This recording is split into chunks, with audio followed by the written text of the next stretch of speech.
Hello everyone, today we will talk about how to fix or how to solve the problem of GD. We click on settings.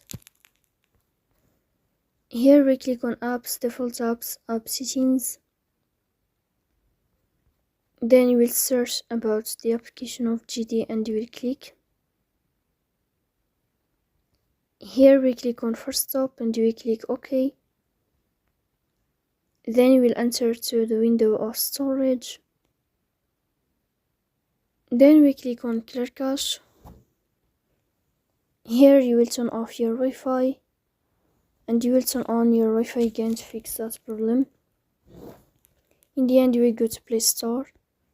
You will search about the application of GD. Here you will uninstall your app and you will install it again. So please don't forget to support us by like and subscribe. See you next time.